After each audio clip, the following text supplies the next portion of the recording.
Okay students, आगे continue करेंगे। आज स्टैट्स में बिजनेस फोरकास्टिंग चैप्टर चल रहा था हमारा, एंड उसमें मैंने स्ट्रेट लाइन मेथड के जो सम्स थे वो लास्ट लेक्चर में कंप्लीट किए थे। ठीक है, तो यहाँ पे जितना मेरे को सिखाना था स्ट्रेट लाइन मेथड में उतना मैंने आपको बता दिया।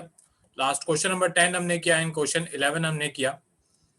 अभी आज जो सम्स है, न्यू जो मेथड है, दूसरी सेकंड मेथड जो है, ओके, वो मैं अभी सिखाने वाला हूँ।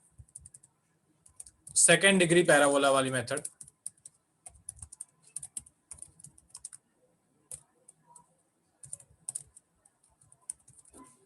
ठीक है, तो ये सेकंड डिग्री पैराबोला वाली मेथड आज हम स्टार्ट करेंगे। मैं पहले थोड़ी स्पेस बना देता हूं क्योंकि ये सम थोड़ा लेंथी होता है ज्यादा। तो 2 क्वेश्चंस मैंने लिख के रखे हैं। ओके, मैं थोड़ी स्पेस पहले ही बना देता हूं। ओके, अब सेकंड डिग्री पैराबोला में मैंने थ्योरी वाले पेजेस में तो आपको बता ही दिया है कि कौन सी उसकी इक्वेशंस होती हैं। ओके, एंड ये मेन 4 इक्वेशंस हैं, एंड ये मेन इक्वेशन है okay, a plus b x plus c x square. जैसे सिंगल जो मेथड है ओके, स्ट्रेट लाइन मेथड है, उसमें बस हमको a और b की वैल्यू फाइंड करनी होती है। इसमें 3 वैल्यूज फाइंड करनी होती है हमको।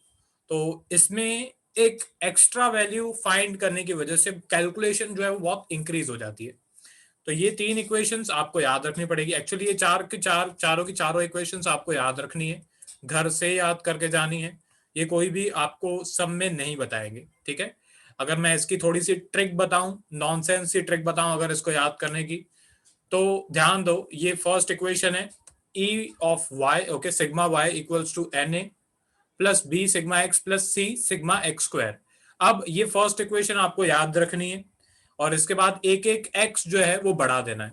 तो सिग्मा वाई में एक एक्स बढ़ा दोगे तो सिग्मा एक्स वाई, फिर यहाँ पे एक भी एक्स नहीं था तो यहाँ पे सिग्मा एक्स आ जाएगा, फिर यहाँ पे सिग्मा एक्स था तो सिग्मा एक्स स्क्वायर हो जाएगा, एक्स स्क्वायर का एक्स क्यूब हो जाएगा, और फिर वापस से आगे एक और एक्स बढ़ा दो तो ये सिग्मा एक्स वाई का एक्स स्क्वायर हो जाएगा। यहाँ पे सिग्मा एक्स था तो उसका एक्स स्क्वायर था तो एक्स क्यूब था तो एक्स रेज टू 4। ये एक नॉनसेंस सी ट्रिक है जो मैं यूज करता हूँ, मेरे को भी ओके, जब मैं था ओके FY में तो मेरे को भी सर ने बताई थी। तो ये ट्रिक है ओके, इससे ये 3 इक्वेशंस थोड़ा इजी हो जाएगी लर्न करने में। बाकी इस 3 इक्वेशंस के बेसिस पे ये टेबल हमको बनाना होता है। मैं फोटो नहीं डालूंगा क्वेश्चन की, ठीक है, क्योंकि वापस से फोटो में से देख के ये पूरा टेबल में वैल्यूज लिखनी होती है, तो उससे अच्छा मैंने टेबल में से वैल्यूज ही लिख दिए डायरेक्टली। तो यहाँ पे ये ईयर है ओके, ईयर की वैल्यू आपको दी होगी, और ये वाई का कॉलम है। इसमें वाई के कॉलम में पॉपुलेशन दी हुई है इन लैख ओके, मतलब ये कोई सिटी की पॉपुलेशन है, एंड एस्टिमेट करने को भी बोला हुआ है यहाँ पे ओके, एस्टिमेशन भी करना है हमको। इसको मैं कॉपी कर लेता हूँ ओके, एस्टिमेट यहाँ पे करने को बोला हुआ है 1881 का, 1981 का, सॉरी ओके, 1981 का हमको यहाँ पे एस्टिमेशन भी करना है। ओके, तो स्टार्ट करते हैं अभी बिना ज्यादा टाइम वेस्ट किए। जो मेरे को समझाना था, रिवाइज कराना था, वो मैंने करा दिया। अब बाकी सब कुछ एक तरीके से सम्स, एक कैलकुलेशन है। तो अब पहले तो हमारा स्मॉल एक्स का कॉलम, ये भले आप स्ट्रेट लाइन मेथड करो या आप सेकंड डिग्री पैराबोला से करो, ये स्मॉल एक्स का कॉलम आपको बनाना ही है। एंड इस स्मॉल एक्स के कॉलम को बनाने की मेथड सेम है जो हमने पहले सीखी स्ट्रेट लाइन मेथड में। अगर आपको वहां पे एक्स का कॉलम बनाना आता है अच्छी तरह से, तो यहाँ पे भी आप आराम से स्मॉल एक्स का कॉलम जो है वो बना लोगे। सबसे पहले तो यहाँ पे जो सिग्मा वाई है, वाई का कॉलम का टोटल सिग्मा वाई, यहाँ पे सिग्मा वाई जो है ओके, इसका टोटल वाई के कॉलम का टोटल कर लेते हैं। तो वाई के कॉलम का टोटल आ रहा है 90.5, तो ये हमारे सिग्मा वाई की वैल्यू आ गई 90.5। एस्टिमेट भी हमें करना है 1981 का, वो बाद में लास्ट में होगा जब मेन इक्वेशन वगैरह सब आ जाएगी तब। अब हमेशा हम क्या करते हैं, हमेशा हम यही ट्राई करते हैं कि कोई बीच वाली वैल्यू हम लोग सिलेक्ट करें। तो ऊपर की यहाँ पे टोटल कितने आपको ईयर्स दिए हुए हैं, 1 2 3 4 5 6 7, टोटल 7 साल दिए हुए हैं। तो ये जो 7 है ये हमारे स्मॉल एन की वैल्यू है okay, small n equals to 7। ये जो यहाँ पे इक्वेशन में एन दिया हुआ है ना, एन ए, तो ये एन की वैल्यू क्या है, एन की वैल्यू 7 है कि टोटल कितने साल आपको दिए हुए हैं। अब वाई का टोटल मैंने निकाल लिया, एन मैंने काउंट कर लिया, ईयर्स कितने आपको दिए हुए हैं। अब इसी के बाद ये जो क्वेश्चन मार्क है x small x equals to capital x minus question mark question mark question mark, इसकी जगह पे हमको यहाँ पे कोई ईयर लेना होता है, और ईयर लेने की मेथड वही है जो मैंने आपको स्ट्रेट लाइन मेथड में सिखाई थी। ट्राई तो यही करना होता है कि कोई बीच वाली वैल्यू सेलेक्ट हो जाए, जैसे कि यहाँ पे इस क्वेश्चन में एग्जैक्टली 3 वैल्यूज ऊपर छोड़ दो, 3 वैल्यूज नीचे छोड़ दो, तो एग्जैक्टली एक बीच वाला जो ईयर है 1977 वो सिलेक्ट हो पा रहा है। 1977 सेलेक्ट हो पा रहा है, तो हम यहाँ पे small x equals to capital x minus 1977 ले लेंगे।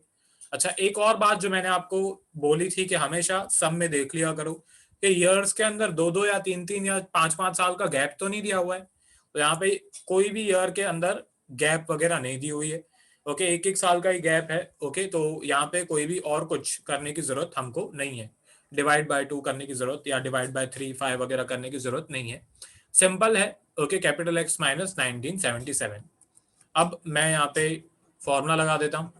ओके, ध्यान दो, कैपिटल एक्स में से ये 1997 माइनस करना है, मतलब यहाँ पे जो आपका कैपिटल एक्स ईयर का कॉलम है, इन हर एक वैल्यू में से 1977 जो है वो माइनस करेंगे। तो पहले 1974 माइनस 1977, तो इसका आंसर आ रहा है -3। अब ये मैं कॉपी पेस्ट कर दूंगा, आपको एक एक वैल्यू कैलकुलेटर पे सॉल्व करनी पड़ेगी। तो बाकी सारी वैल्यूज आ गई। मैं वापस से, जो लोग ये ओके जिन लोगों ने पुराने लेक्चर मिस किए हैं या नहीं देखे हैं अभी तक आपने, तो बेटा ध्यान दो, ये हमेशा ऐसा जरूरी नहीं है कि एक -3 -2 -1 0 1 2 3 के फॉर्म में ही हो। ओके, ऐसा जरूरी नहीं है। यहाँ पे एक एक साल की गैप दी हुई है ईयर्स के अंदर, तो यहाँ पे ये -3 2 1 1 2 3 आ रहा है, पर अलग अलग भी हो सकता है। इसका जस्ट एक लास्ट एग्जांपल मैंने आपको करवाया था इसके पहले वाला सम लास्ट लेक्चर में, अगर देखना बाकी है तो प्लीज वो देखना पहले। अब x sigma x, okay, x के कॉलम का टोटल, तो इसके कॉलम का टोटल 0 ही आएगा, मेरे को पता है, तो ये मैंने यहाँ पे लिख दिया 0। ओके, सिग्मा एक्स का कॉलम आ गया 0। उसके बाद आ जाते हैं एक्स वाई के कॉलम के ऊपर। ये कॉलम्स भी आपको लर्न करने की जरूरत नहीं है, मेन आपको ये 2 कॉलम्स तो क्वेश्चन में दिए हुए ही होंगे। ओके, बाकी के सारे कॉलम्स आपको बनाने हैं, पर रट्टा मारने की जरूरत नहीं है। इक्वेशन अगर आपने लर्न कर ली है, ओके, तो इस इक्वेशन में से आपको पता चल जाएगा कि कौन से कॉलम्स जो है वो बनाने हैं। ओके, जैसे कि यहाँ पे सिग्मा एक्स है, तो वो पता चल जाएगा कि एक्स का कॉलम बनाना है, फिर एक्स स्क्वायर है, एक्स क्यूब है, एक्स रेज टू 4 है, एंड फिर हमको एक x y and x square y भी चाहिए। तो अगर आप यही सिर्फ इक्वेशन ही लर्न कर लो अच्छी तरह से, तो भी आपको पता चल जाएगा कि कौन से कॉलम्स बनाने हैं। और वैसे भी 5-6 सम्स जब आप प्रैक्टिस करोगे तो आपको अपने आप लर्न हो ही जाएंगे। बाकी तो अपने आ जाते हैं वापस से सम के ऊपर। अभी एक्स वाई का कॉलम, तो एक्स मल्टीप्लाई बाय वाई करना है, तो यहाँ पे ये x की वैल्यू है -3 मल्टीप्लाई बाय ये y की वैल्यू है 6, तो 6 इंटू -3 का आंसर आएगा -18। ओके, उस तरीके से बाकी सारे कॉलम्स जो हैं, वो भी मैं कॉपी पेस्ट कर देता हूँ, तो ये कैलकुलेट हो गई। ओके, 8 इंटू -2 तो -16, 10 इंटू -1 -10, 12.5 इंटू 0 0, 15 1 जा 15, 18 2 जा 36, 21 3 जा 63। अब इस कॉलम का टोटल निकाल लेते हैं, तो इस कॉलम का टोटल आ रहा है exactly 70। Okay, sigma x y का टोटल आ गया एग्जैक्टली 70। बस ये, मतलब मैं हमेशा पहले भी यही बोलता था, अभी भी मैं यही बोलूंगा। इसमें टेबल में, ओके, टेबल में ये हार्ड बात सिर्फ ये जो स्मॉल एक्स का कॉलम होता है वही होती है, बाकी तो सब कुछ कैल्सी हमको करके देता है। बाकी कैलकुलेटर पे हमको सब कुछ करना होता है, इसमें हमको इतना दिमाग नहीं लगाना है। अब एक्स स्क्वायर मतलब ये जो एक्स का कॉलम है इसका स्क्वायर, तो -3 का स्क्वायर आएगा +9, मैं फिर भी फॉर्मूला लगा देता हूँ। ओके, +9 एंड बाकी कॉपी पेस्ट। ठीक है, तो -2 का स्क्वायर आ गया +4, -1 का स्क्वायर आ गया +1, 0 का स्क्वायर 0, 1 का स्क्वायर ऑब्वियसली 1, 2 का स्क्वायर 4, 3 का स्क्वायर 9। अब ये एक्स स्क्वायर है, इसका टोटल अभी हम कर देते हैं, तो इसका टोटल आ रहा है 28। एक्स स्क्वायर के कॉलम का टोटल आ रहा है 28। ये हमारी सिग्मा एक्स स्क्वायर की वैल्यू हो गई। ये नीचे मैं टोटल कर रहा हूँ। इसके बाद आ जाते हैं यहाँ पे एक्स स्क्वायर वाई पे, तो एक्स स्क्वायर वाई मतलब ये एक्स स्क्वायर का कॉलम। ओके, ये जो एक्स स्क्वायर का कॉलम है इससे मल्टीप्लाई करना है ये y की वैल्यू के साथ, ठीक है। ये एक्स स्क्वायर का कॉलम है, ये एक्स स्क्वायर के कॉलम को आपको मल्टीप्लाई करना है ये y के कॉलम के साथ। तो एक्स स्क्वायर वाई की जो टेबल है वो बन जाएगी, यहाँ पे जो वैल्यू है कॉलम है इसकी वैल्यूज आ जाएंगी। तो ये एक्स स्क्वायर मल्टीप्लाई बाय ये y की वैल्यू, मतलब 6 मल्टीप्लाई बाय 9, तो इसका आंसर आएगा 54। उसी तरीके से मैं कॉपी पेस्ट करूंगा, आपको कैलकुलेशन करनी पड़ेगी। यहाँ पे ध्यान देना, मल्टीप्लाई करने के टाइम पे देख देख के मल्टीप्लाई करना जब आप कैलकुलेटर पे करो। ऐसा नहीं हो कि आप एक्स स्क्वायर के साथ आप एक्स का कॉलम मल्टीप्लाई कर दो, ऐसी कोई गलती नहीं करना, ध्यान से देख देख के करना। ओके, तो पहले 6 इंटू 9 54, 8 इंटू 4 32, 10 इंटू 1 10, 0 12.5 इंटू 0 0, 15 1 जा 15, 18 4 जा 72, 21 9 जा, ओके कैलकुलेटर ने किया हुआ है 189। ठीक है, अब इस कॉलम का टोटल एक्स स्क्वायर वाई, इसका टोटल आ रहा है 372।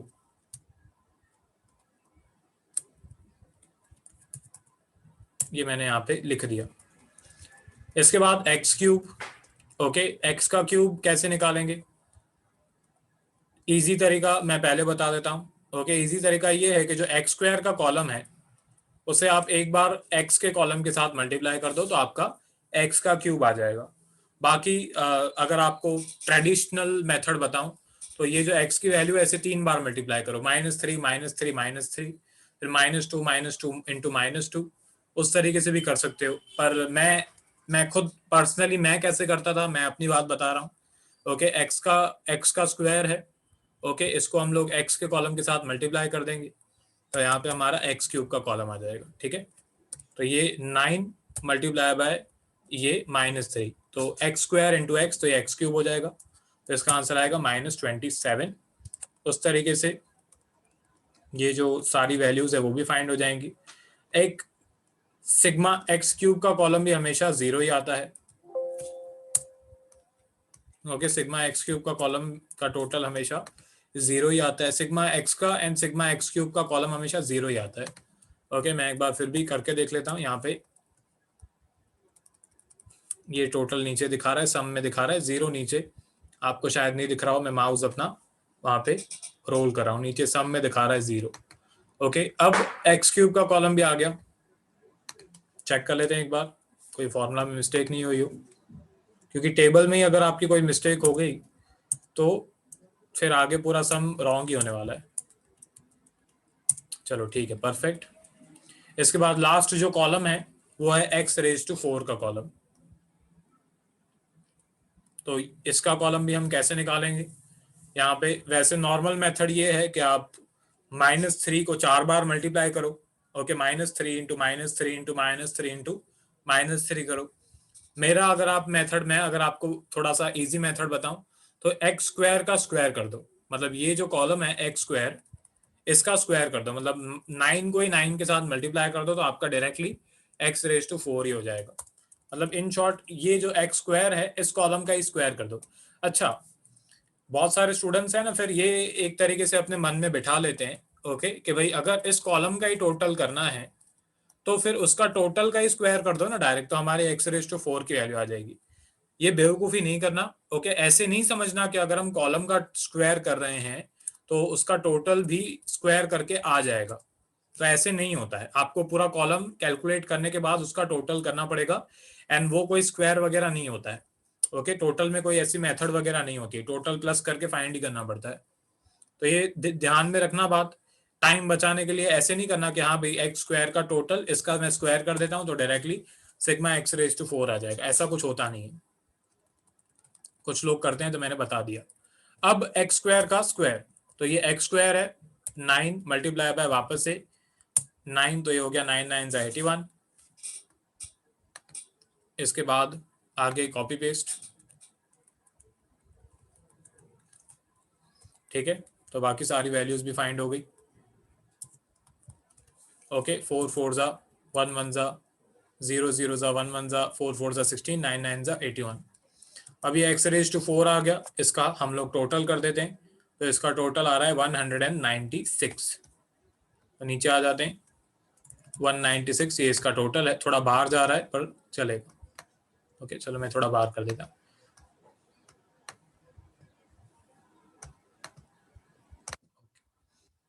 ठीक है, अब ये टेबल हमारा बन गया। टेबल बनने के बाद एक तरीके से बोल सकते हो कि सम तो अभी स्टार्ट हुआ है, क्योंकि अभी इक्वेशंस वगैरह में वैल्यूज पुट करनी है एंड बहुत सारी कैलकुलेशन अभी करनी पड़ेगी। तो ये तो अभी टेबल बना है सिर्फ, अभी आगे पिक्चर अभी बाकी है पूरी। तो ये मेन इक्वेशन है, मैं थोड़ा पहले एक तरीके से सब अरेंज कर देता हूँ।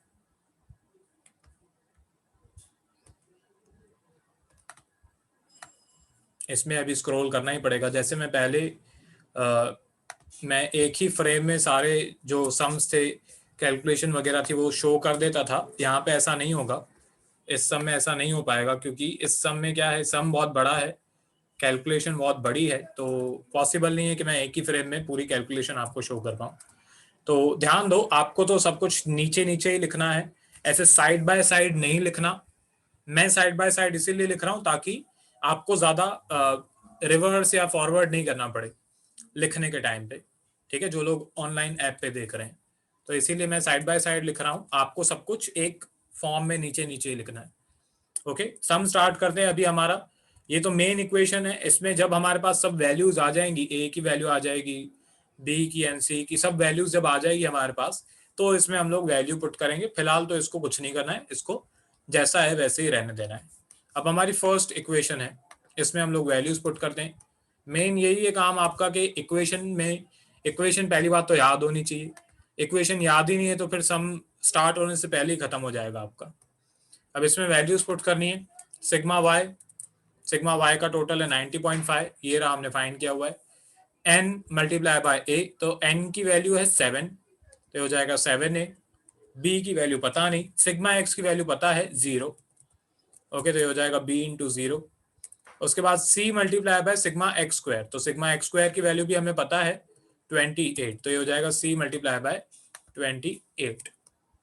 इसके बाद हमारी जो मेन इक्वेशन है वो बन जाएगी, ये b इंटू 0 तो 0 हो जाएगा, तो इसको मैं यहाँ पे हटा देता हूँ।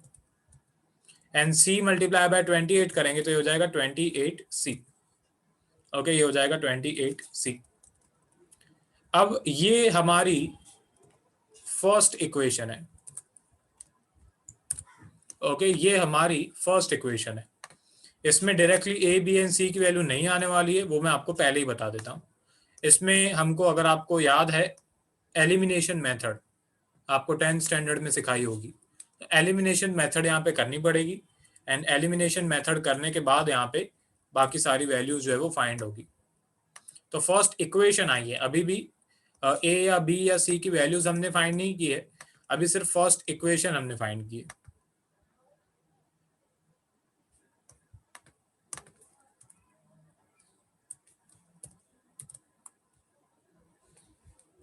ओके, फर्स्ट इक्वेशन अभी यहाँ पे, सेकेंड इक्वेशन साइड में, या चलो मैं स्वैप कर देता हूँ, सेकेंड इक्वेशन मैं नीचे लिखता हूँ, थर्ड इक्वेशन साइड में कैलकुलेट करता हूँ। ओके, ये सेकेंड इक्वेशन है एंड ये थर्ड इक्वेशन है। ओके, हाँ, अब सेकेंड इक्वेशन पे आ जाते हैं। फर्स्ट इक्वेशन आ गई हमारी, अभी second equation, sigma x y equals to a sigma x plus b sigma x square plus c sigma x cube. इसमें हम लोग वैल्यू पुट करेंगे। तो सिग्मा एक्स वाई की वैल्यू है 70, ये रही सिग्मा एक्स वाई की वैल्यू 70। ए की वैल्यू पता नहीं, सिग्मा एक्स की वैल्यू पता है 0। उसके बाद बी की वैल्यू पता नहीं, सी की, एक्स स्क्वायर की, सिग्मा एक्स स्क्वायर की वैल्यू पता है, ये रही सिग्मा एक्स स्क्वायर की वैल्यू 28। उसके बाद सी की वैल्यू पता नहीं, सिग्मा एक्स क्यूब की वैल्यू पता है 0। ठीक है, तो जो जो वैल्यूज पता है वो पुट कर दो। स्टार्टिंग में एक दो सम में थोड़ा स्पीड स्लो रहेगी, ओके ऑब्वियसली, क्योंकि मैं ज्यादा डिटेल में समझाऊंगा। ओके, फिर धीरे धीरे हम स्पीड पकड़ेंगे। अब यहाँ पे a इंटू 0, तो ये 0 हो जाएगा। फिर ये c इंटू 0, तो ये भी 0 हो जाएगा। b मल्टीप्लाई बाय 28, तो ये हो जाएगा 28b। तो ये सेकेंड इक्वेशन से हमारी b की वैल्यू आ जाएगी। ठीक है, तो ये 70 अपनी जगह पे ही रहेगा, 28 जाके सामने डिवाइड हो जाएगा, तो यहाँ से हमारी जो b की वैल्यू है वो आ जाएगी 70 डिवाइड बाय 28 करेंगे तो हमारा आंसर आ जाएगा, b की वैल्यू आ जाएगी 70 डिवाइड बाय 28 करेंगे तो b की वैल्यू आ जाएगी 2.5। यहाँ पे मैं लिख देता हूँ b इक्वल्स टू 2.5। अब ये b की, सिर्फ b की वैल्यू अभी आई है। अब थर्ड इक्वेशन पे आ जाते हैं, इसमें मैं वैल्यू पुट करूंगा। अभी आपको मैं बार बार यही बोल रहा हूँ, आपको सब कुछ नीचे नीचे लिखना है, step by step, side by side नहीं लिखना है। अब थर्ड इक्वेशन पे आ जाते हैं, यहाँ पे भी वैल्यूज पुट करेंगे।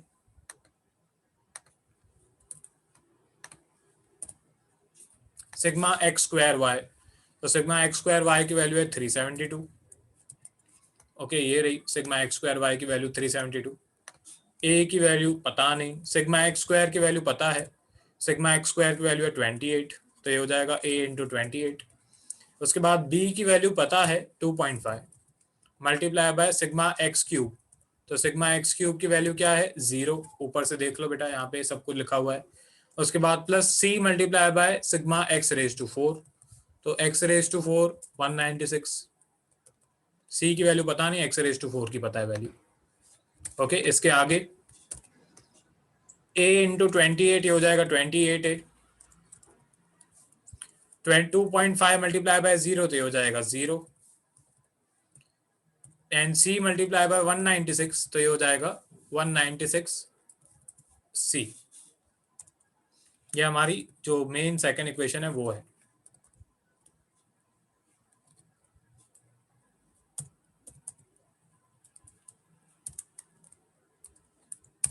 ओके, यहाँ पे मैंने ये सेकंड इक्वेशन लिख दी।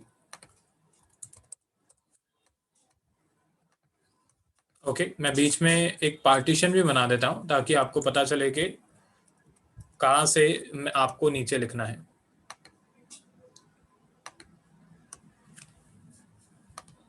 ओके, अब ध्यान दो,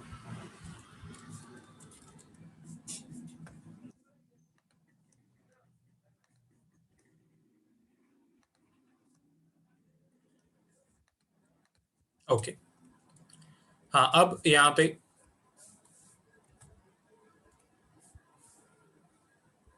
ओके, अब यहाँ पे हमारी सेकंड इक्वेशन आ गई, ये साइड में हमारी फर्स्ट इक्वेशन है।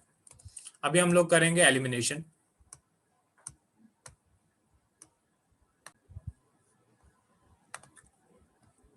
यहाँ पे एलिमिनेशन करेंगे अभी।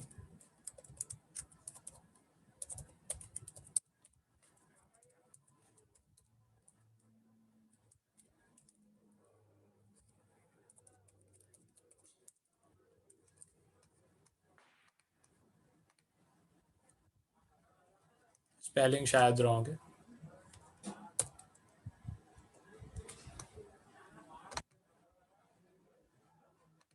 पता नहीं,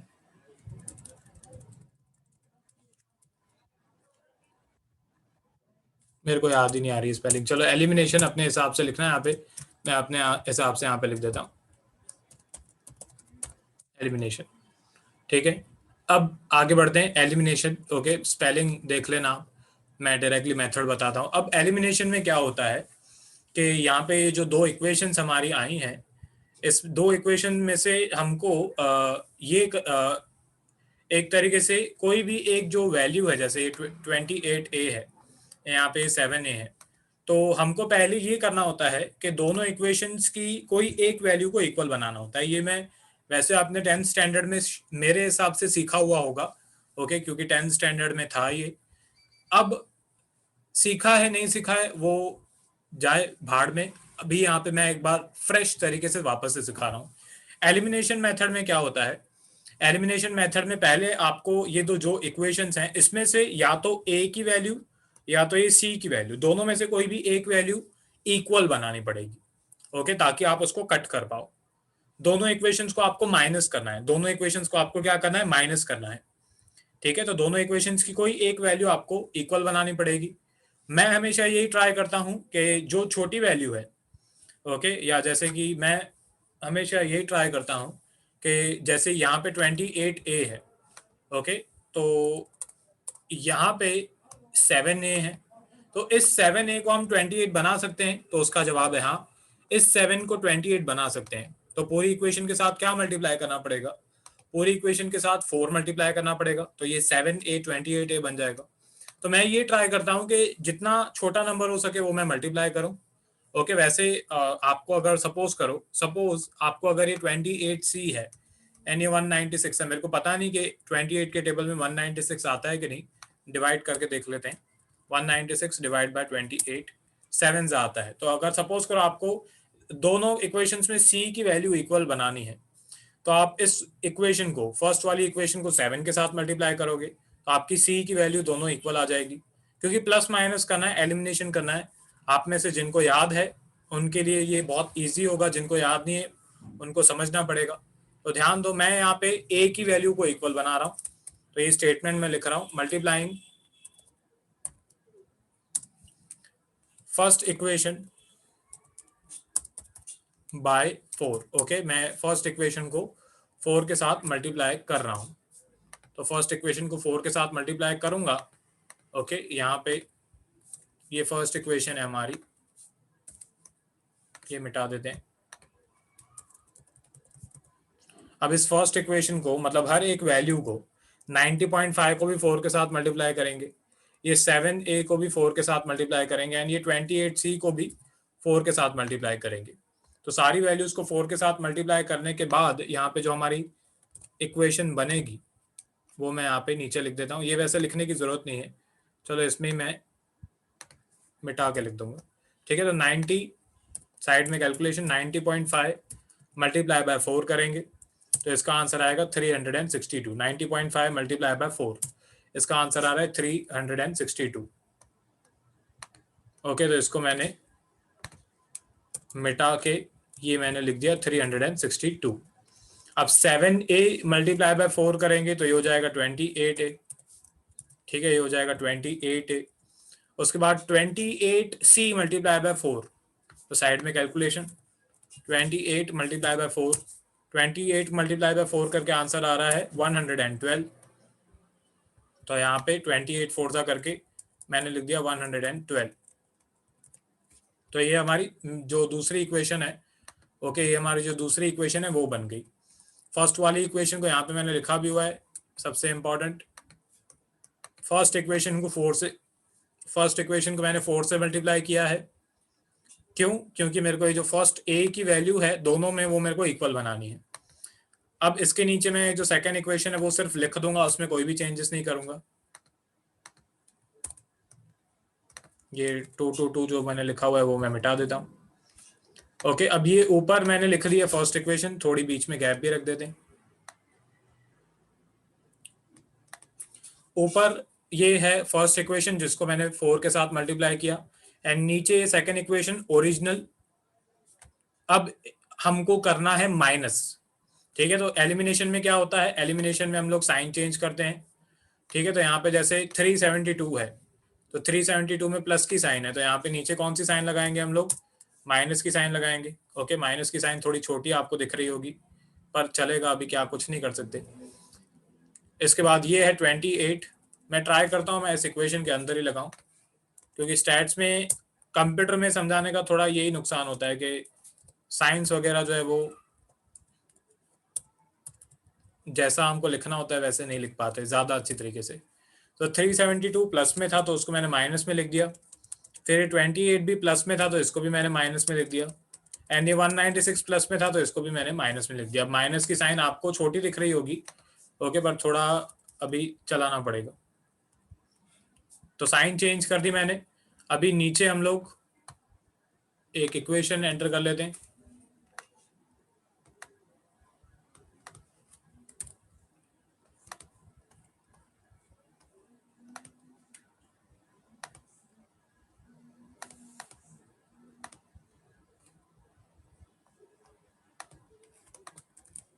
ओके, अब जो भी हमने साइन चेंज की उसके हिसाब से कैलकुलेशन।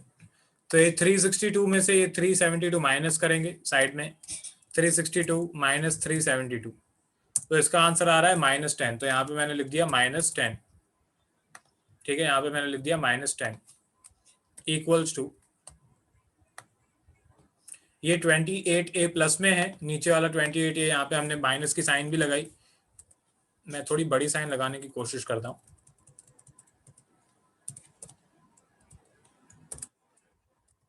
नहीं लग रही, ठीक है चलो जैसा है वैसा ही रहने देते। ठीक है, तो यहाँ पे 362 में से 372 माइनस किया तो ये हो गया -10। ये 28A प्लस में है, ये 28A माइनस में है, तो 28A कट गया। उसके बाद ये ऊपर है +112 एंड नीचे है -196। तो 112 में से 196 माइनस करेंगे तो कितना बचेगा -84। तो यहाँ पे लिखेंगे -84C। ठीक है, अब इसमें से हमारी C की वैल्यू आएगी, इसमें से हमारी C की वैल्यू आएगी। ठीक है, तो यहाँ पे इसको मैं कॉपी करता हूँ, नीचे पेस्ट। पहले तो माइनस माइनस की साइन दोनों साइड से कट हो जाएगी। ओके, माइनस माइनस की साइन कट। अभी ये जो C है ये अपनी जगह पे ही रहेगा, 84 सामने जाके डिवाइड हो जाएगा। C जो है वो अपनी जगह पे ही रहेगा, 84 सामने जाके क्या हो जाएगा, डिवाइड हो जाएगा 10 के साथ, 10 डिवाइड बाय 84। तो ये हमारे C की वैल्यू आएगी, C equals to 10 divide by 84। तो इसका आंसर आ रहा है 0.11905। ओके, अप्रोक्सीमेटली यहाँ पे लिख देते हैं 0.12। ठीक है, तो ये हमारी C की वैल्यू आई। अभी भी बाकी है सम, अभी खत्म नहीं हुआ है, अभी सम बाकी है। अभी हमारी एक B की वैल्यू आ गई, C की भी वैल्यू आ गई, A की वैल्यू अभी तक हमारी फाइंड नहीं हुई है। तो अभी A की वैल्यू हम लोग फाइंड करेंगे। अब A की वैल्यू फाइंड कैसे करनी है वो भी मैं आपको बता देता हूँ। ये जो B की वैल्यू हमने फाइंड की एंड ये जो C की वैल्यू हमने फाइंड की, ठीक है, ये दो वैल्यूज को आप कोई भी, ये फर्स्ट इक्वेशन में या तो पुट कर दो या तो ये सेकंड इक्वेशन में पुट कर दो, कहीं पे भी आपको जो मनपसंद इक्वेशन आपकी लगे वहां पे B की वैल्यू एंड C की वैल्यू पुट कर दोगे तो आपकी A की वैल्यू आ जाएगी। ठीक है, तो मेरी मनपसंद इक्वेशन में 1 है। ओके, आप 2 में भी पुट कर सकते हो, उसमें कोई प्रॉब्लम नहीं है। मैं 1 में पुट कर रहा हूँ। ओके, मैं 1 में पुट कर रहा हूँ। पार्टीशन थोड़ा इंक्रीज कर देते हैं। ओके, तो मैं फर्स्ट इक्वेशन जो है उसमें A B एंड C की वैल्यू में पुट कर दूंगा। ये फर्स्ट इक्वेशन, स्टेटमेंट लिखना जरूरी है। ओके, स्टेटमेंट भी यहाँ पे लिख देता हूं मैं।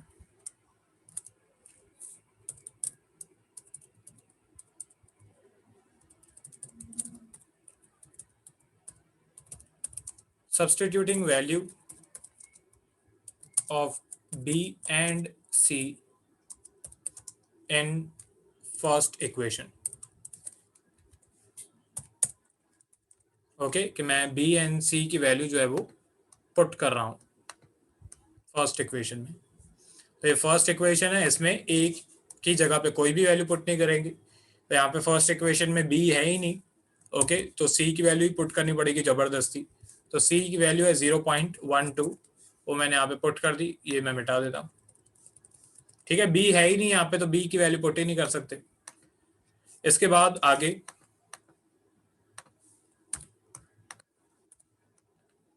28 मल्टीप्लाई बाय 0.12 का जो आंसर है वो मैं यहाँ पे लिखूंगा। तो 28 मल्टीप्लाई बाय 0.12, इसका आंसर आएगा 3.36। ओके, 3.36 वो मैंने यहाँ पे लिख दिया, 3.36। अब ये 3.36 जो है वो सामने जाके माइनस हो जाएगा। ओके, 90.5 में से ये 3.36 माइनस हो जाएगा, स्टेप बाय स्टेप, आराम आराम से।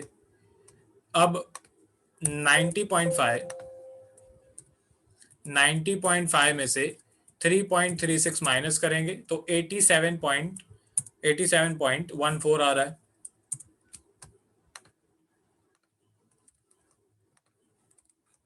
ओके, वो मैं यहाँ पे लिख देता हूँ 87.14 एंड इक्वल्स टू में जो 7 है वो सेम। ओके, इसके बाद ये जो 7 है ये सामने जाके डिवाइड हो जाएगा, ए अपनी जगह पे ही रहेगा, 7 जाके सामने डिवाइड हो जाएगा।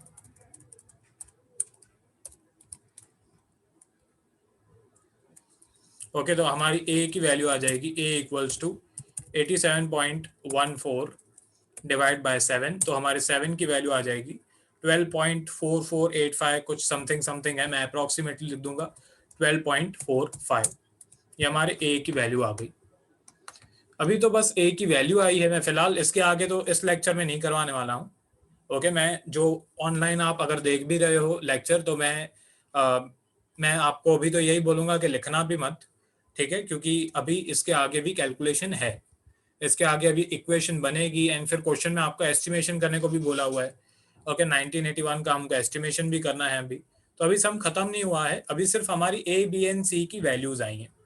एंड स्टार्टिंग में हमेशा ऐसे ही होता है, जब कुछ मैं न्यू सिखाता हूँ, तो कोई भी जब कोई कुछ न्यू सिखाता है तो स्टार्टिंग में स्पीड थोड़ी स्लो ही रहती है, ऊपर से ही तो स्टैटिस्टिक्स है, इसमें मेरे को सब कुछ सिग्मा वगैरह सब कुछ टाइप भी करना पड़ता है। तो फिलहाल एक दो सम स्टार्टिंग में तो ऐसे ही स्लो जाएंगे, पर फिर एक बार जब प्रैक्टिस हो जाएगी आपको भी दिमाग में सब बैठ जाएगा। ओके, तब मैं फटाफट स्पीड पकड़ लेंगे। तो यहाँ पे ए बी एंड सी की वैल्यू आ गई। इसके बाद कल मैं क्या करवाने वाला हूँ, कल मैं ये मेन इक्वेशन में वैल्यू पुट करूंगा ए बी एंड सी की, फिर एक्स की वैल्यू भी पुट करेंगे तो मेन इक्वेशन बन जाएगी, फिर ये एस्टिमेशन करेंगे एंड दूसरा सम जो है वो भी कल ही स्टार्ट कर देंगे। ठीक है, फिलहाल इस लेक्चर के लिए तो इतना ही, मिलते हैं अगले लेक्चर में, बाय।